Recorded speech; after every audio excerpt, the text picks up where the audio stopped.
English translation, 658th Contact Sunday, the 4th of September 2016, 22 o'clock hours. Greetings, dear friend, was just in the kitchen and filled up with Madeline the fruits, pastries, and chocolates, while Tan and Natan sat at the table and did some work. But I am just rushing off, because I want to use the time and discuss some things with you before you have to leave again. It's been a long time since you last visited on the 17th of July. Then I also have an interesting newspaper article to which I have written a comment, and which I have also included in the book of Guidu, namely in the 16th chapter, what you can then read in this expression here, which I give you.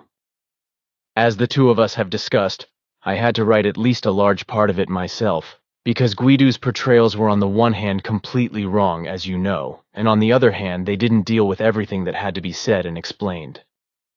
So far there are 30 pages that I had to rewrite completely, but there are still 22 pages missing that I am now working on. My greetings to you too, dear friend. Concerning the 16th chapter, we have discussed the whole thing again in detail and have agreed together that it must be changed or rewritten. Exactly, then that is clear. But now I have something that happened last Friday. The following. After I had come home, Eva told me that I should call back by telephone, which I did immediately and was yelled at by in a stupid and primitive way and with morbidly stupid accusations and threats, namely as a result of... That's typical but you should not go into that, because I do not think there's anything wrong with the rights of the association, Figu and you.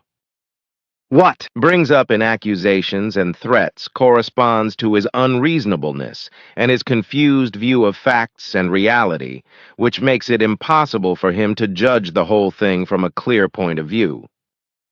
This is also true in their damaged state, who will certainly join the nonsensical behavior of, with stupid accusations and threats, because according to their psychological and therefore also reasonable confusion, they are no longer able to judge clearly. But this is not important for the Figu, and in the end, will only bring them disadvantages and harm themselves. With regard to their self-evaluation, self-overestimation, self-importance, and arrogance, as well as in their vindictively built-up retaliatory behavior and their thought-feeling psychic impairment, they are unable to recognize, let alone understand, either the truth or the actual state of their damaged character and personality structure. Bernadette will be obtaining some more information from experts and attorneys tomorrow. What has to be said, however, is the following. Look here in the computer. Here, you see, there it is. But in the printouts from Monday, the 4th of April, 2016, these words were printed differently again and say something different. Then I want to call up this old conversation right away, so just a moment, please.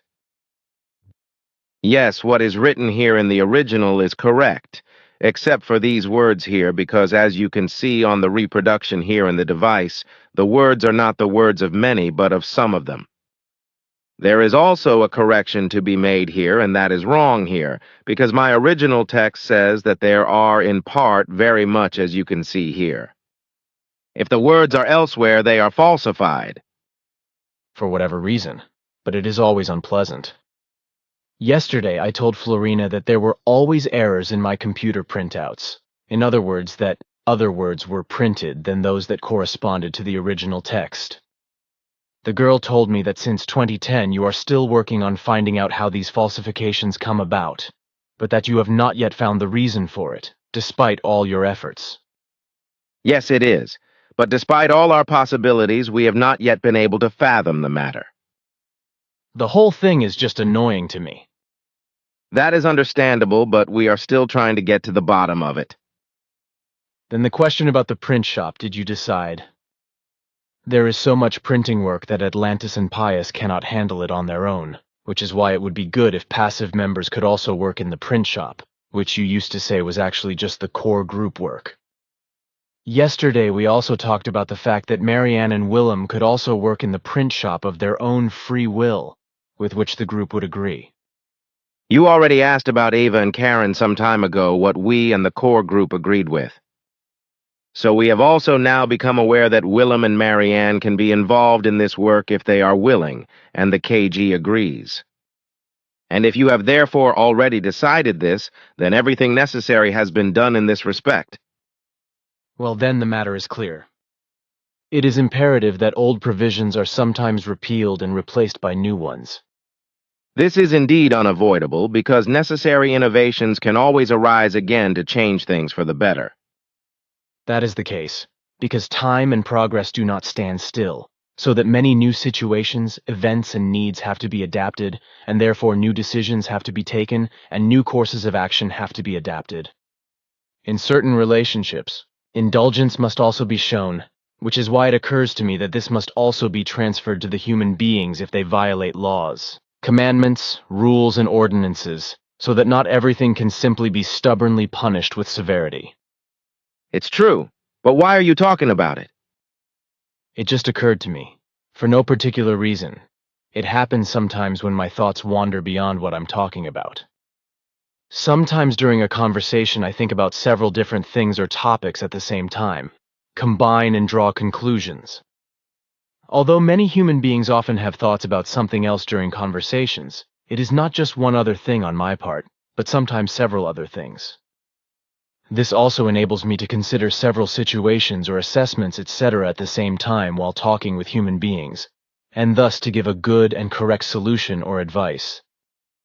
However, it always or evenly nevertheless requires that, if my thoughts run elsewhere, when something is said to me, I am all ears and listen exactly and can also respond accordingly to what is spoken or asked, as your father Svath taught me during years, first telepathically and then orally and also apparatishly. I know that, and he taught you about it because only by doing so could you do justice to your extensive task and continue to do so. Svath also told me this, saying again and again that my life would be hard, that I would have to master and control it myself, that I would never speculate with him and that I would always respect him. In addition, he often repeated a saying that read something like this: life is not a game of dice, but about choosing a path and a goal. The words in this regard were somewhat different from what you say in abbreviated form, for I too have learned them from my father Svath, saying, never consider your life a game of dice, but be consciously faithful to it and choose path and goal. Now that you say it, yes, I remember.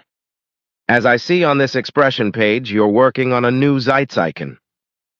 Yes, that's the way it is. On the 53rd issue, or the first for the month of September.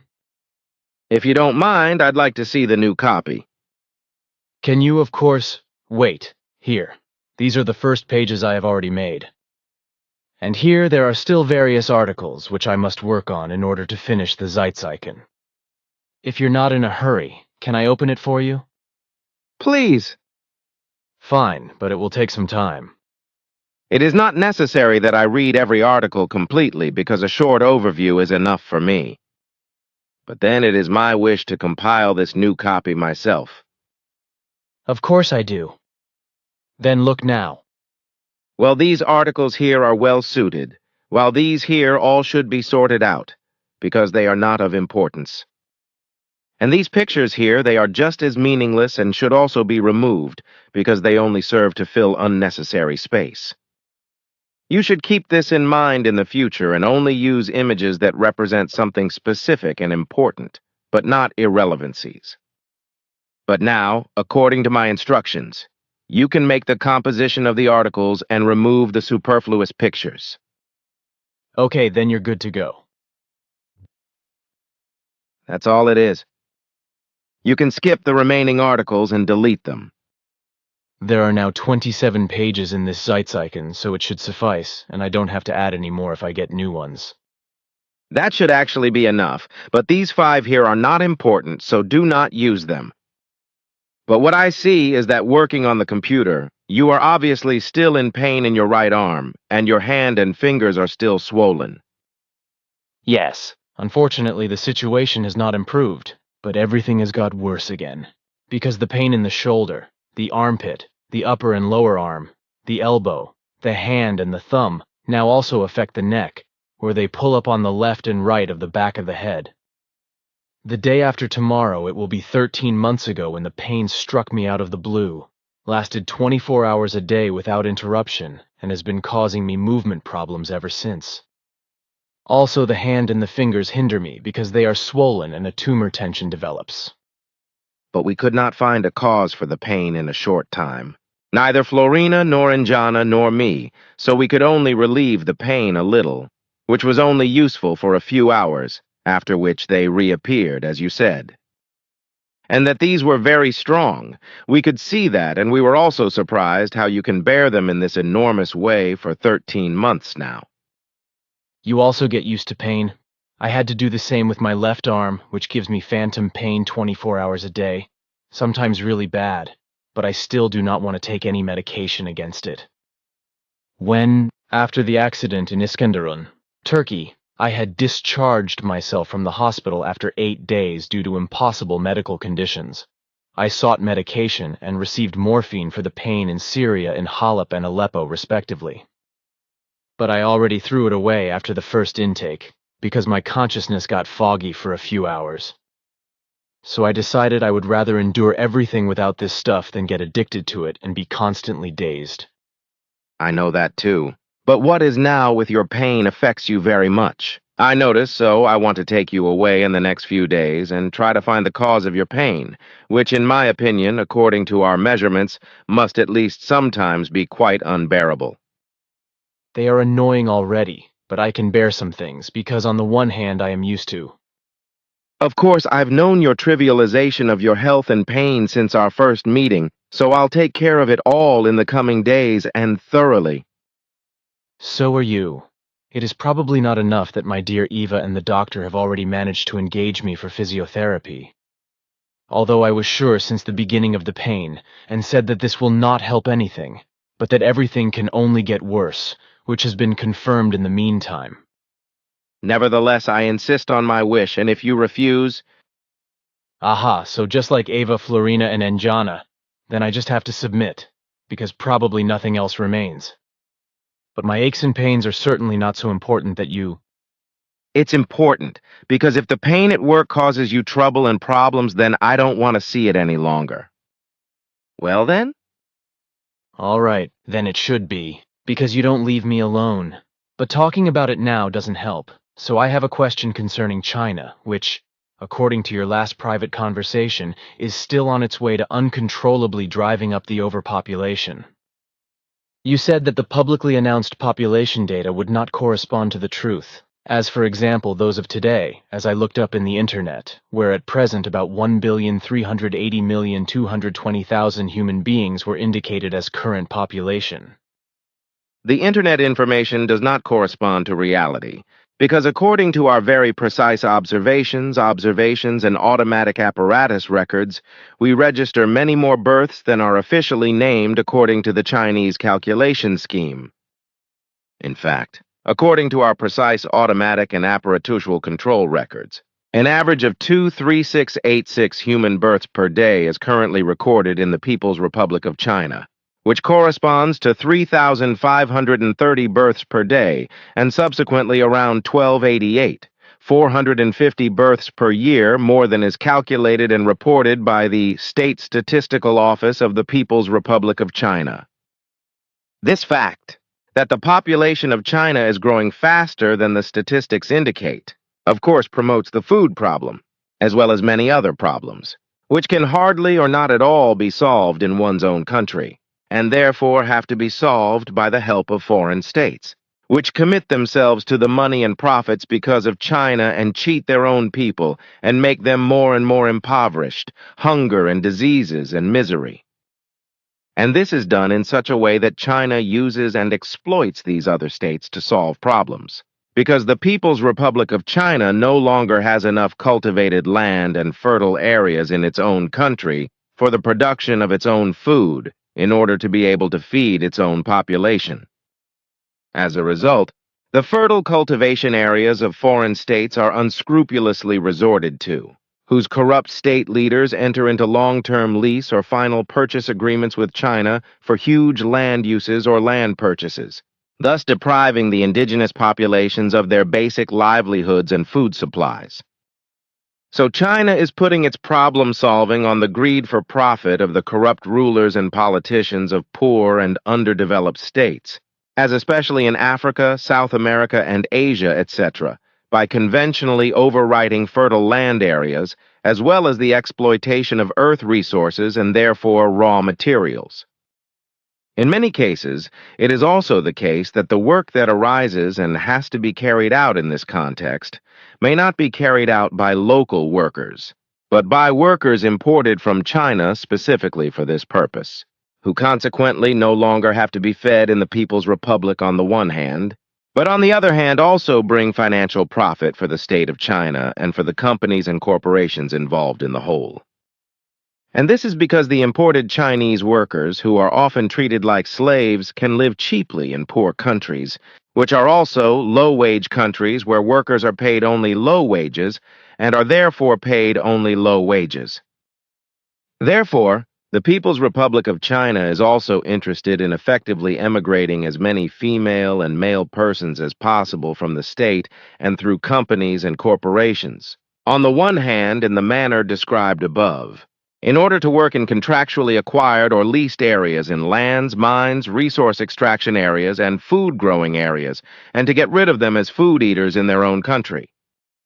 On the other hand, it is also of interest to China that many of the country's own people of both sexes emigrate to other countries in order to have fewer food problems and fewer offspring in their own country, which is of course illusory but is nevertheless secretly cherished in the minds of some officials.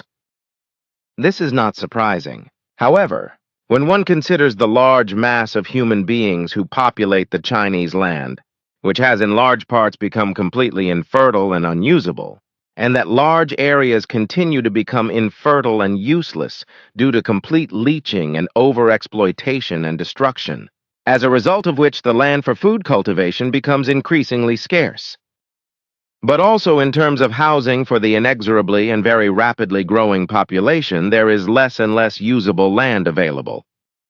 As a result, it is becoming more and more precarious in every respect, and everything is being done by the state to acquire, or lease land and areas, etc., contractually by itself and by companies and corporations for all kinds of purposes in foreign states, and to effectively rob them of all possible means. The fact that in the background the respective indigenous peoples are robbed of their own existence, begin to suffer from hunger, become more and more impoverished and finally perish miserably, is completely regarded as a minor matter that simply has to be accepted. And this is what is happening both from China and from the powers that are selling the country away criminally, etc., who are personally enriching themselves through their machinations with sales and lease contracts. Personally, criminally, financially tremendous, while the affected populations lose their existence, live in need and misery, suffer hunger and ultimately fall ill and lose their lives. But these treaties contain much more than that, because in African states the meat from all kinds of animals is included in this, as well as the animals themselves, whereby whole herds of various animals are slaughtered and transported to China, which are used agriculturally instead of machines. The absence of these livestock means that the barren soils can no longer be worked, goods can no longer be transported, and natural food can no longer be grown and harvested, which naturally means that famine is on the rise in some of the countries affected. But also fruits, vegetables, ivory and horn of the rhinoceroses, and in Asia also organs of tigers, etc., are profit-greedy, irresponsibly delivered to China as well as to the USA and Europe by state authorities and criminal business people in foreign states like especially Africa, South America, and Asia. This, while the local workers are treated like slaves by their exploitative, profit-seeking employers as well as by many global corporations, and are processed with paltry salaries. Also, China acts in the same way and infiltrates the rights of the natives of the foreign states and robs them of their food and their otherwise already very low prosperity, if such a food exists at all, in order to solve its own food and other problems which are no longer possible to solve in its own country. So China is conscientiously and criminally robbing the entire infrastructure of other states, destroying the agronomic, economic, and resource forms of infrastructure. So in this respect, China is engaged in evil reconstruction and destruction. Instead of being careful to radically stop the growth of the overpopulation in a humane way by hard birth control, which would also result in a rapid reduction through natural deaths. With regard to the use of huge land areas and industry in foreign states by China, the demand for goods and commodities for the cosmetics, pharmaceutical and metal industries, and for meat and fish is also covered, with all kinds of animals being slaughtered and the foreign states sinking into misery and misery. These countries are, on the one hand, irresponsibly and contractually bartered to China by criminal rulers and politicians, who manage to make a profit in their own pockets, and on the other hand, they become more and more impoverished and have to export their extremely laboriously produced meager food and raw materials of all kinds to China, thereby starving themselves and perishing miserably. The consciencelessness and greed for profit of the responsible statesmen and politicians of the foreign states destroys the entire economy and all prerequisites for the valuable development of the countries concerned. All these states are thus exploited on the one hand by their own powerful statesmen and on the other by China. And since China's population is growing uncontrollably at great speed, it needs more and more resources, country products and food from foreign states, whose irresponsible rulers sell everything to China, which just as unscrupulously buys everything up and exploits the foreign states to the point of complete miserable collapse and destruction, just as Swiss and other European as well as U.S. food companies and all sorts of other large companies do in a criminal way. I would like to say something about the infrastructure you mentioned, because I keep finding out that many people don't even know what the term actually means and what is basically behind it. I would therefore like to explain this briefly. Infrastructure is a collective term for facilities and conditions that are available in a country to the population, workers, companies, corporations, organizations, schools, and thus to all economic entities as well as the military and associations, etc. So infrastructure does not just include everything useful for the economy as a whole and everything else I have mentioned, because infrastructure is also fundamental from a material point of view, which includes all facilities and finance, as well as energy production, its use and distribution, the dissemination of information, as well as transport and its facilities, and also waste disposal and supply facilities. The material infrastructure is normally one of the tasks of the public administration, but is also carried out by companies, groups and organizations, associations, etc. As a rule. The lander, their districts and municipalities provide the public infrastructure services which are important for the population and the economy, and which are refinanced through taxes and levies. The infrastructure also includes public administration, as well as education and healthcare and their systems. The institutional infrastructure, which encompasses the norms, organization, and procedures of the national economy, should also be mentioned. It should also be noted that there is also a personnel infrastructure, such as the qualification and number of workers. Actually, knowledge about the infrastructure is part of general knowledge. This is true, but still many people do not understand what should be understood by this term. And this is so, although many people often use this word. It is astonishing, however, that China contractually buys or leases huge areas etc. of foreign states, and has them worked on and exploited by its own people, etc., because to my knowledge agriculture dominates in the People's Republic of China. This plays a very important role in the Chinese economy and is operated by a large part of the population. Therefore, the cultivation of crops is the most important component of Chinese agriculture. I find it all the more astonishing that land in foreign countries has to be bought, leased, and farmed by the Chinese for the cultivation of food, etc. In my view, this can only be due, on the one hand, to the fact that there is too little arable land and garden land available to plant and harvest enough natural food and, on the other hand, perhaps the soil is not very nutritious for food crops to ensure good growth of food crops, and to be able to produce high-yield, good products. So it must be the case that not enough food can be grown to feed the huge population of China. Although China is a huge country, much of it is desert, with about 14 or 15 deserts, as well as huge mountains in a number of about 20. In addition, there are numerous large rivers and lakes, many of which are shrouded in legend, such as the world-famous Hangzhou Sea, also known as West Sea.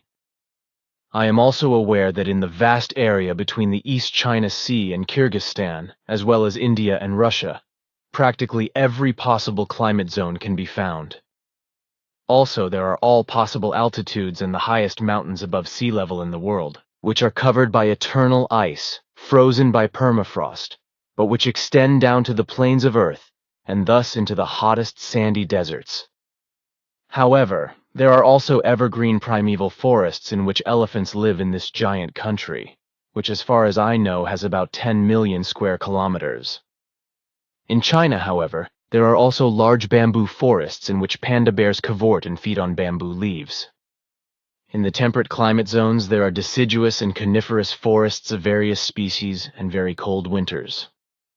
Here in the center, we also have some Chinese trees, such as a Chinese Spicstane Cunninghamia lanceolata, also called Chinese silver fir, and lancet-leaved hermaphrodite fir. The evergreen conifer grows to a height of about 25 meters in the Yangtze-Kiang Valley and in the southern mountainous region of China, but this tree is also found in Laos, Cambodia, and Vietnam, and is said to have been introduced early in Japan. We also have a Chinese limebush Citrus aurantifolia, for which I have no details. Then we have 3 quite large Chinese metasequoia, or primeval sequoia trees, Metasequoia glyptostroboides, whereby these trees, which are also called Chinese redwood, metasequoia, or water fir, reach a growth height of 30 to 35 m, in individual cases even more than 50 m, and a chest height diameter of 1 to 2.2 m, and are considered a living fossil.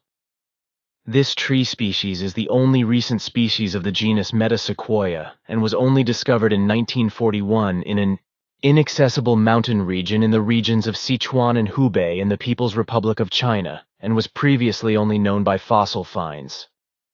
When small seedlings were introduced into Switzerland in the 1970s, I was naturally interested in them and paid CHF 75 per seedling, only about 25 centimeters tall and about 3 mm thick.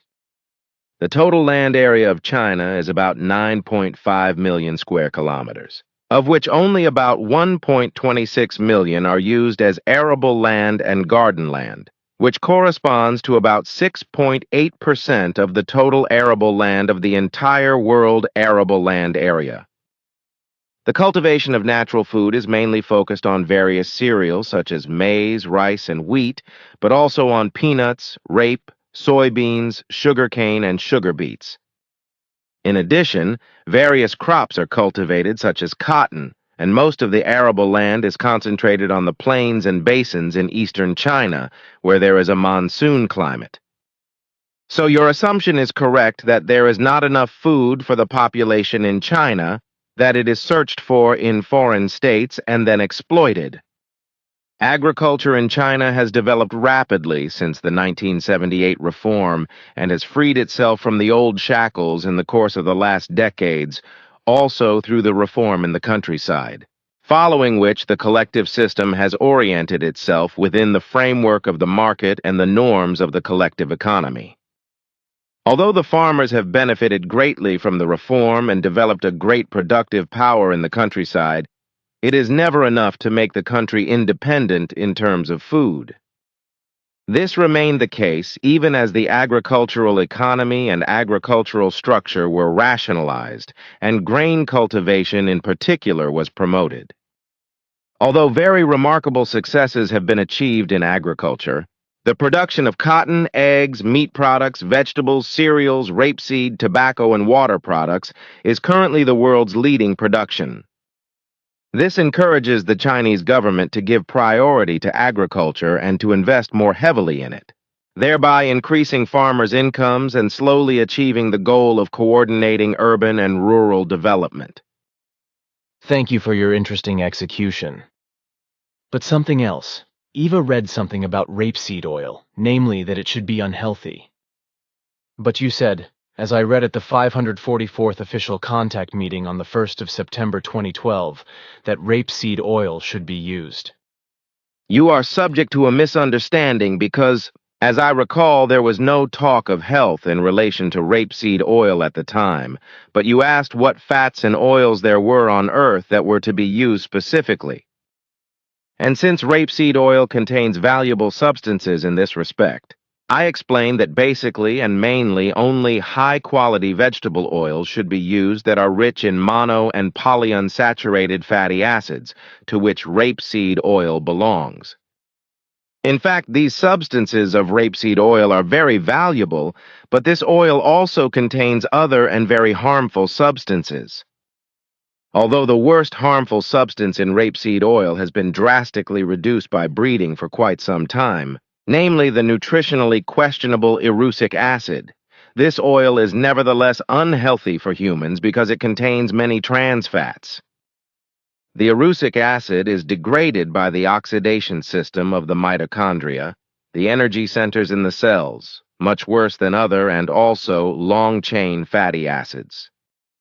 Erucaic acid blocks various enzymes involved, which means that other fatty acids are degraded more slowly. Although rapeseed oil is rich in monounsaturated fatty acids, as erucic acid has almost been bred away for quite some time, as I have already said, the processing of rapeseed oil is extremely questionable because oxidation of the polyunsaturated component occurs. That's why it's unhealthy for human consumption. So it is the trans fats that are the problem that rapeseed oil is not healthy and should be avoided as a food completely. The health history and the fact that rapeseed oil is a source of a health elixir corresponds to well-conscious lies and a scourge of fraud on the part of food producers. Rapeseed oil should not be used as an edible oil, as it should only be used as a raw material for fuels, for soap making, as a lubricant, or for other purposes, but not as food. Although rapeseed oil contains only a small amount of saturated fats, it contains up to 35% polyunsaturated fatty acids and even up to 65% monounsaturated fatty acids, which is good in itself. On the other hand, however, this fact is affected by the fact that the polyunsaturated component of the oil is extremely susceptible to pressure. Heat and light is unstable and oxidizes very strongly precisely during the processing and refining of rapeseed oil. However, this increases the amount of free radicals in the human body when it is supplied with rapeseed oil, which leads to diseases and ailments, the causes of which are often not clarified and consequently cannot be treated and remedied, such as in physical organic inflammatory processes, weight gain, heart and nerve diseases, etc. Also, various degenerative diseases and all sorts of indefinable ailments can appear by rapeseed oil processed and refined in the way mentioned. This is better understood when it is known that rapeseed oil is derubbed, bleached, deodorized, and typically extracted and refined at high temperatures with etchants, questionable chemicals, pressure, and petroleum solvents such as hexane. Hexane, as a colorless liquid, corresponds to saturated hydrocarbons and a chemical compound belonging to the alkanes, and has the sum formula C6H14. Extra virgin or cold-pressed olive oil, on the other hand, is of a different nature without the use of chemicals, heat, or solvents, and can be used as a foodstuff if it contains very little or no erucic acid. The whole procedure with high pressure, solvents, and high temperatures causes a part of the omega-3 content of rapeseed oil to transform into harmful trans fats, which strongly inhibit hormone production, block the immune system, and damage the adrenal glands. In principle, however, it is not only rapeseed oil that is harmful to health as a result of processing, refining, and trans fats, but also most other vegetable oils, so only products containing saturated fats should be used, such as animal fats. Contrary to the nonsensical and confusing claims of stupid know-it-alls, these do not produce anything bad, Do not accumulate cholesterol and do not cause heart diseases because saturated animal fats are extremely healthy and very important for the entire human organism. If, therefore, the human body is not supplied with food in the form of animal fats, the immune system is damaged and, over time, diseases and suffering develop. Then it is no wonder that so many vegetarians and vegans suffer from immunodeficiency, look unhealthy, and have a somewhat transparent and watery skin. There is actually quite a bit to it. Since vegetarians and vegans live unhealthily, because they do not eat the necessary animal substances and are therefore more susceptible to disease than the omnivores, something which the human being is fundamentally by nature. But what to say about animal fats and so on? Butter as well as coconut oil are of great importance because the right fats are crucial for health. They are recommended because they contain many healthy saturated fats in the form of medium-chain triglycerides or MCTs. Native coconut oil is therefore particularly recommended because its high heat resistance makes it ideal for frying and cooking like no other oil. One of the very important substances is lauric acid, which is mostly absent in the Western diet, but which significantly supports the immune system and is therefore very helpful. Saturated fatty acids, such as those found in butter and coconut oil, are therefore extremely healthy.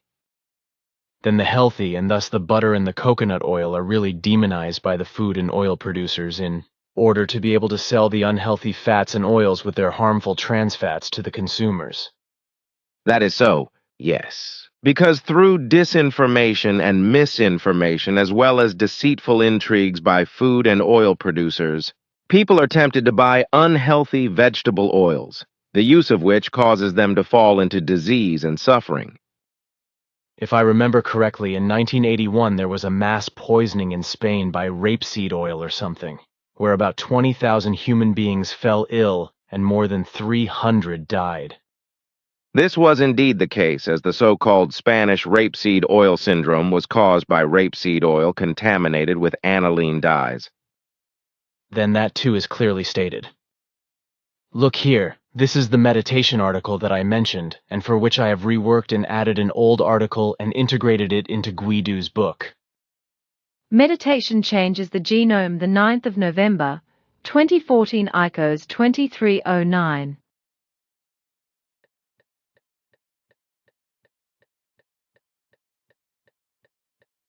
Those who strengthen their consciousness and heart through meditation do something for their physical health at the same time. And this even has an effect on the genome, as researchers have now discovered. Also in the Western world, more and more people swear by the power of meditation. Mindfulness and concentration exercises, for example in yoga, are intended to calm the consciousness and thus make it possible to collect oneself and draw new life energy for stressful everyday life. In recent years, numerous studies have proven that there is more behind meditation than Far Eastern esotericism. They impressively show the positive health effects of this spiritual practice. Consciousness can change the genes, but how exactly meditation affects the body was unclear until now. All the more astonishing is the result of a study by researchers around Richard Davidson of the University of Wisconsin-Madison. Accordingly, years of meditation lead to significant molecular changes in the genome. In the study, the researchers compared humans who had been meditating regularly for years with a control group without any experience in the field. While the former carried out concentration and mindfulness exercises for 8 hours, the latter dealt with other quiet activities such as reading and watching TV. Both before and after the experiment, the gene activity of the participants was registered. Meditation prevents inflammation. The result was as amazing as it was unexpected. At the beginning of the experiment, gene activity was still roughly the same in both groups. At the end of the day, however, a completely different picture emerged. The hours of deep meditation had actually left their traces in the genome. In particular, the activity of anti-inflammatory genes was significantly reduced. No such changes were observed in the control group.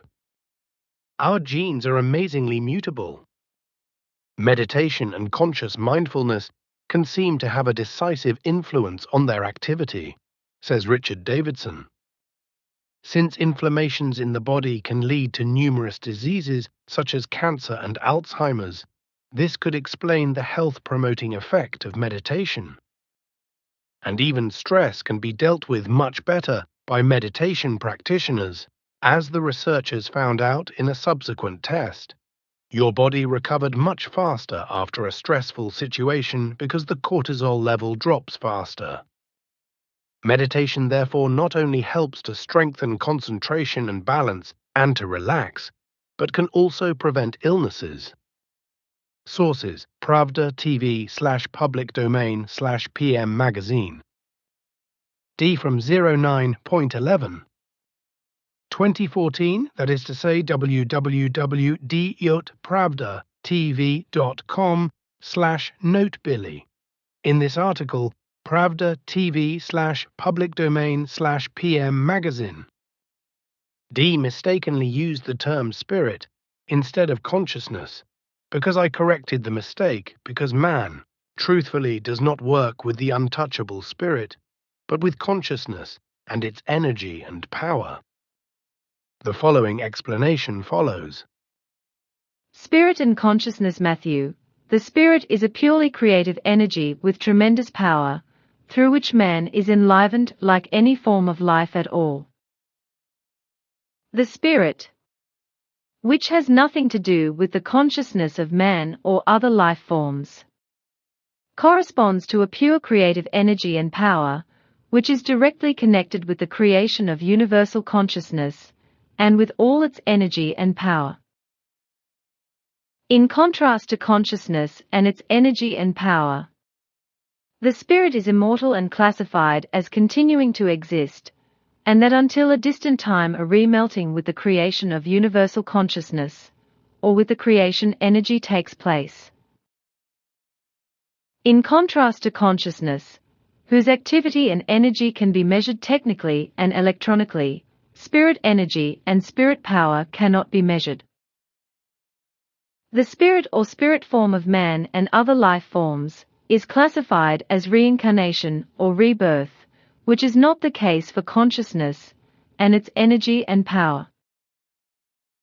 The human spirit or spirit energy collects knowledge from the human consciousness impulsively and accumulates it into wisdom or impulse-impregnated energy. So everything happens purely in terms of impulse energy and therefore has nothing to do with thoughts or thinking, as it is peculiar to consciousness alone.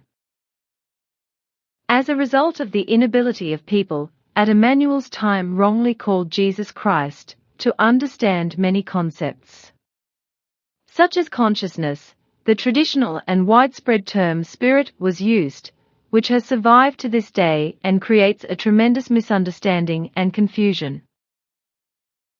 Emmanuel was aware that the term spirit did not correspond to correctness, but due to the incomprehension of the people of that time, he could not use the correct term consciousness. So he had no choice but to use the term spirit to explain the values of the teaching of the prophets, or the teaching of the truth. Teaching of the spirit, teaching of the life, and the meaning and value of the prayers. And since the term spirit was understood by people at that time as that and is still understood today, what happens and is done through consciousness?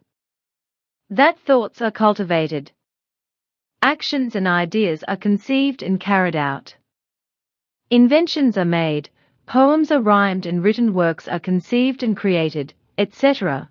So it resulted with the word spirit that it was understood what just had to be understood. And exactly this is still the case today with the ignorant human beings of the earth. Therefore the term spirit is still understood in the old sense, as that which is accomplished in every respect by consciousness. In fact, however, it is not the spirit that is the crucial factor for everything, such as thoughts, ideas, inventions, etc., but only the consciousness of man, for only this is directed towards being intellectually active. However, the fact that in ancient times the term spirit was used instead of the term consciousness did not in itself constitute an obstacle. Because if the creative spirit was used in a human being or in a human being, it would not be an obstacle. The creative human spiritual form is addressed by man himself, whether in a simple self-communicative form or with regard to a prayer in expressive devotion. Then in earthly human sense that is addressed, which is fundamentally and correctly the consciousness by which a guideline is given by which something particular is to come about or is to be done by man himself. So the whole thing also works in this way. Even though the wrong term spirit is understood as something completely wrong and the consciousness has to be understood fundamentally. But what is usually not known and not conscious to the people of earth? It is, however, as a result of misunderstanding that, without man knowing it, the consciousness is automatically addressed by the response of the spirit. Because there is a direct energy connection between the spiritual form and the consciousness. Because only through the spiritual energy, which corresponds to a subtle spirit electromagnetic energy, the human consciousness is functional. The seat of the creative human spirit, that is to say the spiritual form, is located in the roof of the midbrain equals paired node equals collicular superior, whereby the spirit, that is to say the spiritual form, is only the factor of the animation of the consciousness with its whole personality block, but also filigree distributed in and over the whole body, and thus also every organ. As such a factor, the spirit does not exercise trains of ideas and thoughts, etc., but only impulses, because the function of thinking, ideas and conceptions, etc., is reserved solely for consciousness. Thus, it is an irrational teaching to speak of spiritual property, etc., because since the spirit develops neither ideas nor thoughts and feelings, because only consciousness is capable of it, and this is reserved for it alone, spiritual property cannot exist, but consciousness property can. So equally no spirit illness and no spirit confusion, etc. can appear. Because the creative human spirit, that is to say the spiritual form, is given out of creation, as a part of tiny creation spirit energy universal consciousness, and is absolutely untouchable by man in every imaginable way. The consciousness, however, can be manipulated in opposite ways by humans, and can also be damaged and ill by any damage such as accident or illness, mental or hidden overload, or by alcohol, drugs, gases or environmental influences, etc., which can result in damage to consciousness and consciousness diseases, etc. But it is never possible that spirit damage and spirit illness, etc. can appear, because the spirit of man, like that of any other form of life, cannot be influenced or harmed by man in any way. The spirit, which provides the actual life energy and life force for man, cannot be influenced in any way that is harmful or harmful to him, because it is absolutely taboo or uncontrollable. Uncontrollable, unmanipulable and uncontrollable for man and for all other forms of life, in complete contrast to consciousness, which is controllable, steerable, manipulable and controllable. Well, first the term spirit, that is to say its original term, Geist, is to be explained, which originally leads back to the universal Herald Nocodemion, and is to be found in the memory banks, whereby in these also the meaning awakening can be found. So if we are talking about creative spirit energy, for example, then this means creative awakening energy. From this it can be understood that creation, or the creation spirit, also called creation universe spirit energy. Because creation is the universe and thus the total energy and power is a factor of awakening or creating, namely through the power, vibrations, and impulses of its own energy. Only in this sense is the term spirit and spirit energy to be understood.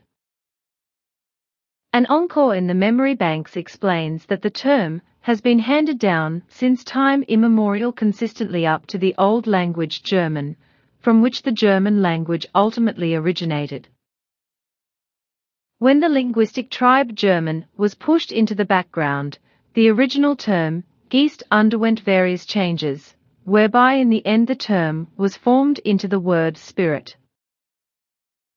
During the whole process of change the meaning of the term was lost and was explained with shuddering, frightening and arousing etc., only to be mixed up in recent times with religious and sectarian ideas of a God spirit, which also in Greek is pneuma, and in Latin spiritus etc. found admission. The spirit, for example, has also been linked to a soul up to the expectation of the hereafter.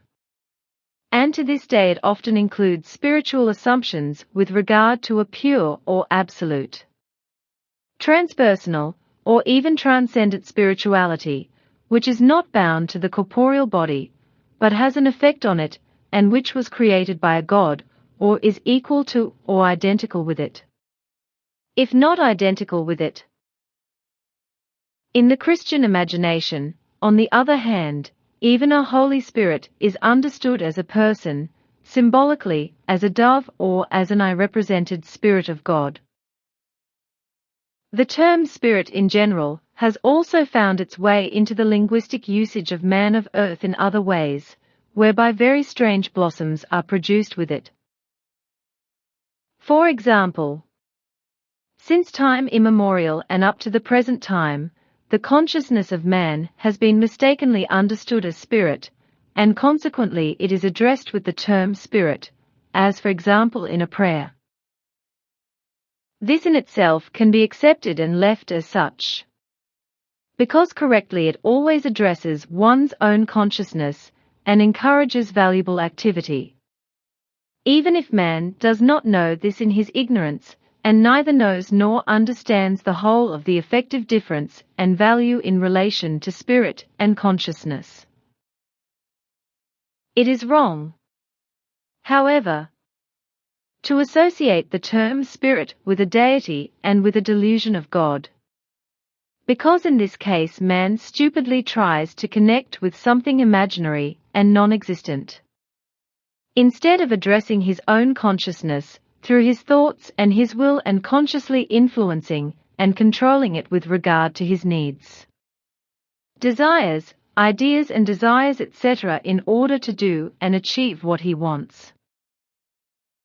Furthermore, man of earth uses in the wrong way the term spirit also for his power of thought and for his intellect, as well as erroneously in linguistic ways such as his spirit has become confused, his spirit is disturbed, he is spiritually ill, great spirits, he is not a great spirit, a man with an alert, active or slow spirit, he has spirit, a spirited book, etc. It also refers to the totality of thoughts and ideas, as well as to the fact that an event is experienced again in the spirit or seen in front of one in the spirit. An attitude or conviction is also associated with the spirit. Also the expressions of life and the spirit of the or time etc. are misused. Although the spirit has nothing to do with all these things and factors, because in each case only the consciousness is responsible for it.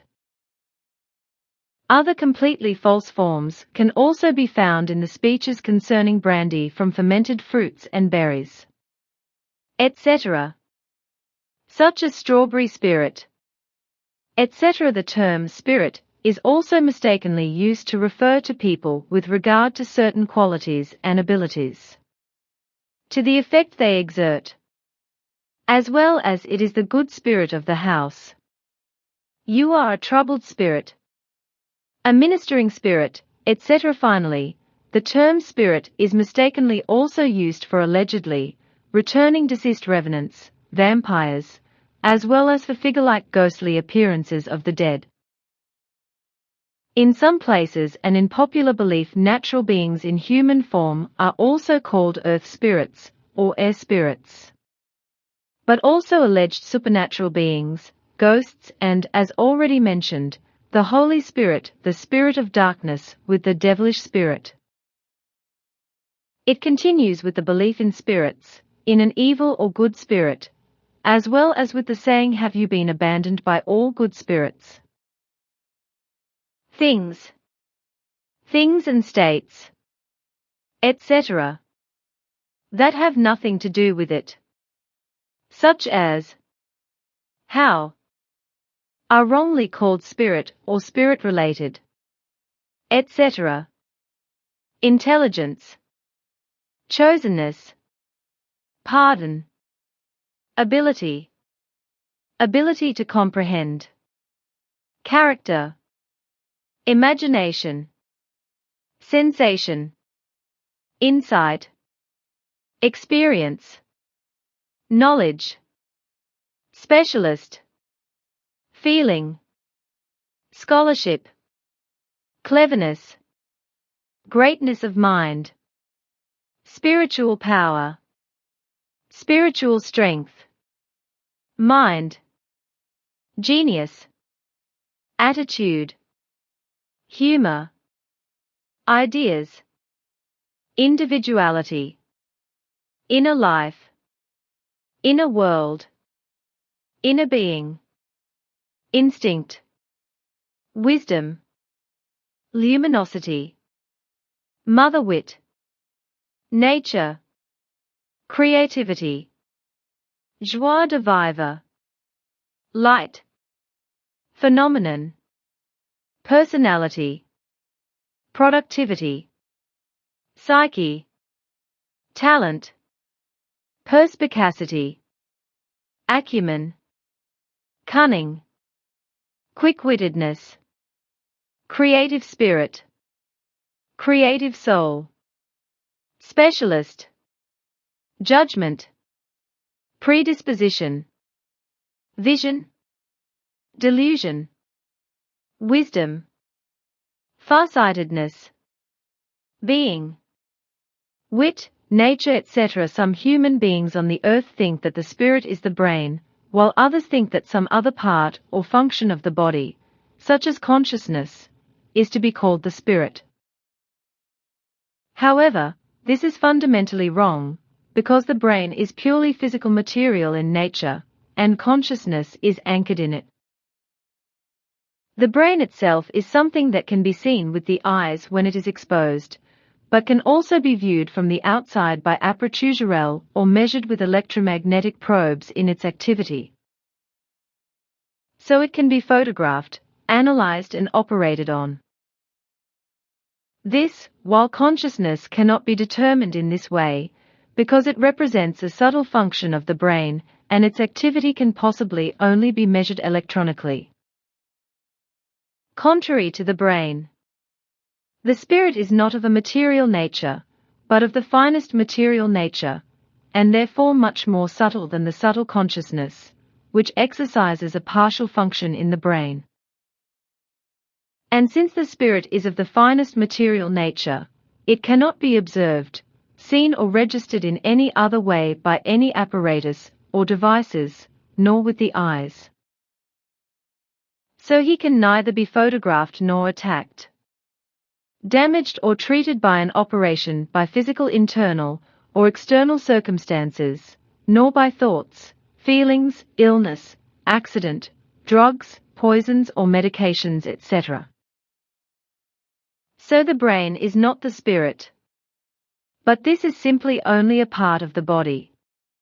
And within it there is nothing that can be identified as spirit, except the spirit itself, which is located in the roof of the midbrain equals paired nodal point equals collicular superior, as the smallest part of creation spirit, but which cannot be effectively determined by apparatus, etc.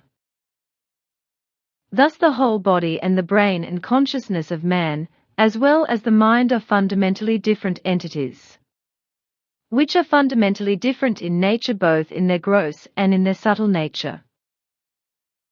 And if we look at consciousness, which is a function of the brain, then it can be extremely busy and active, for example through thoughts, and jump from one object to another, while the body remains completely relaxed and motionless.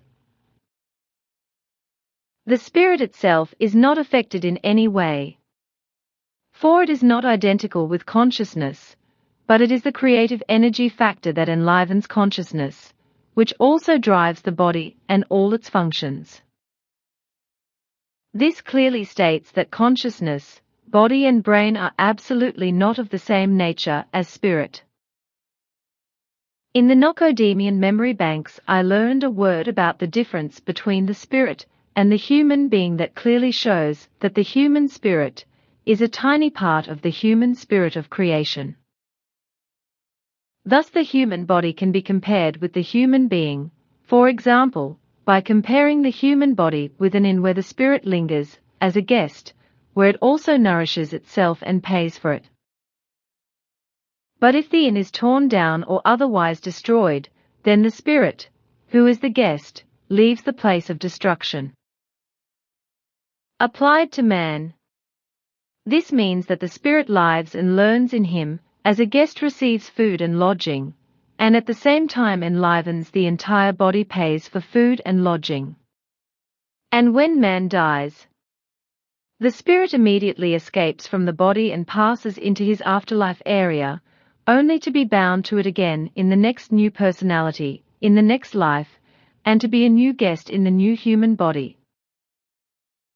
So the spirit is not the brain, just as it is not any other part of the human body. It must be understood as a formless continuum in the roof of the midbrain equals paired node equals collicular superior of humans. And because the spirit is by nature formless or immaterial, it cannot be touched or hugged, it cannot be ill, nor can it be hindered or damaged by any material object or by human intervention. So it is very important to understand that there are no unpeaceful or peaceful states of spirit, for such states are reserved solely for human consciousness.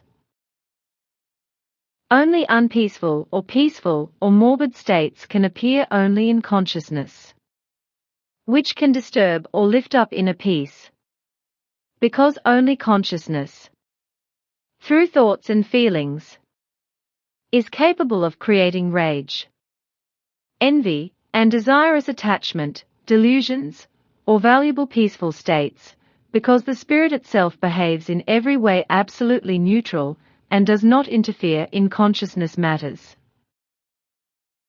Man alone is therefore responsible in every respect for the well-being and woe of his consciousness, so that he is always responsible for all his emotions and mental emotional suffering, but not his spirit, nor other human beings or bad social, material or social circumstances, etc. Truthfully, all such ailments are caused by blinded and pathological states of consciousness, as well as false states of consciousness, in which thoughts and feelings play a very important role. The most important point in understanding consciousness is that liberation from the above-mentioned sufferings cannot be found outside of it, but only within it and in thoughts and feelings.